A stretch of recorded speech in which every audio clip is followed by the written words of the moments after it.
Anjel odchodu. Ľudia odpradávna túžili niekde sa usadiť a zostať tam raz a navždy. Mať niekde bezpečný domov. Človek chce rozložiť svoje stany a navždy ostať tam, kde sa mu zapáči. Zároveň však vie, že sa nemôže natrvalo usadiť na tomto svete. Musí sa ustavične vydávať na cestu. Musí zbúrať tábory, ktoré si vybudoval a kde sa pohodlne zabýval. Musí znova vyraziť, aby sa na svojej ceste dostal ďalej. Vyraziť znamená, že staré treba prerušiť. Takto to nemôže ísť ďalej. Nemôžem zostať vždy práve tam, kde som. Kým sme na ceste, stále musíme strhávať naše stany, aby sme mohli vyraziť do novej krajiny.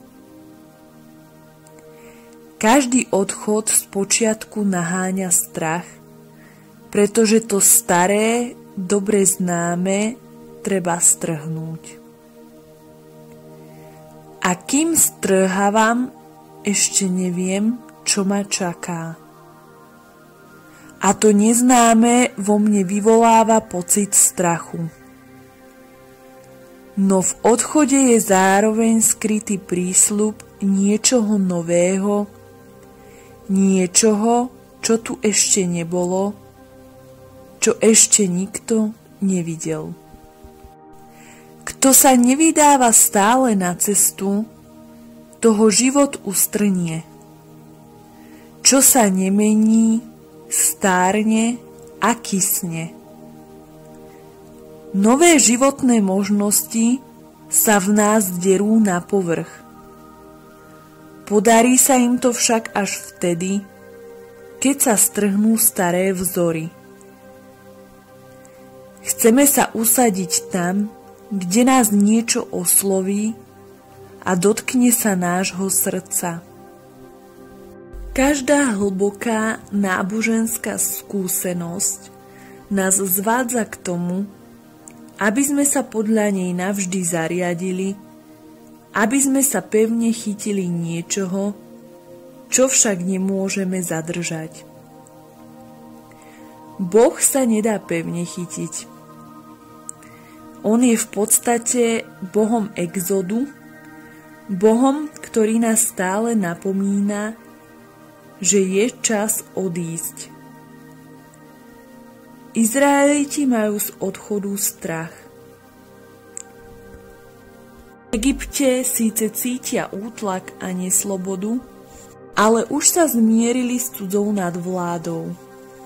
Aspoň mali plné hrnce. Chceli by sa odsťahovať, no zároveň majú pred cestou strach. Aj my často prežívame túto rozpoltenosť. Nie sme spokojní s tým, ako žijeme. Súčasne však máme strach vyraziť na cestu. Prerušiť to, čo nám je dôverne známe, a odvážiť sa urobiť vnútorný a vonkajší prevrat. Čo skutočne znamená žiť, zistíme len vtedy, keď budeme pripravení vždy znova a znova sa vydávať na cestu. Tak ako Izraeliti, aj my potrebujeme anjela, čo nám bude dodávať odvahu odísť. Anjela, ktorý bude držať palicu nad červeným morom nášho strachu, aby sme mohli s dôverou a istotou kráčať cez záplavy nášho života. Dnes to má anjel odchodu veľmi ťažké. Základnou náladou našej doby nie je odchod, ako to bolo dakedy v 60. rokoch, keď v spoločnosti panovala silná atmosféra odchodu. Dnes panuje skôr rezignácia, sebaľútosť, depresia a ublíženosť. Ľudia sa radšej ľutujú a nariekajú, že všetko je ťažké a že sa jednoducho nedá nič robiť.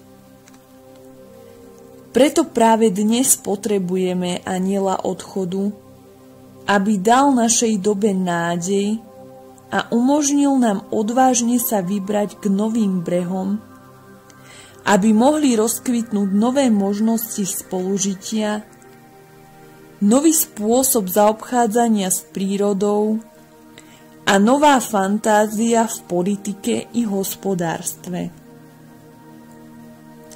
No pre toto je potrebné, aby si aj ty sám narušil pevne zakorenené predstavy a strnulé obrazy. Rozbitie vnútorných blokád, otvorenie sa svetu a opustenie starých zvykov či dokonca majetku, to všetko nám otvára možnosť začať nový spôsob života a vykročiť do nových životných etáp. Často budeš váhať, pretože nevieš, kam ťa cesta zavedie. Vtedy nech ti po boku stojí anjel odchodu a nech ti dodáva odvahu. Lebo anjeli žijú vedľa nás, nech ideme kamkoľvek. Emily Dickinsonová.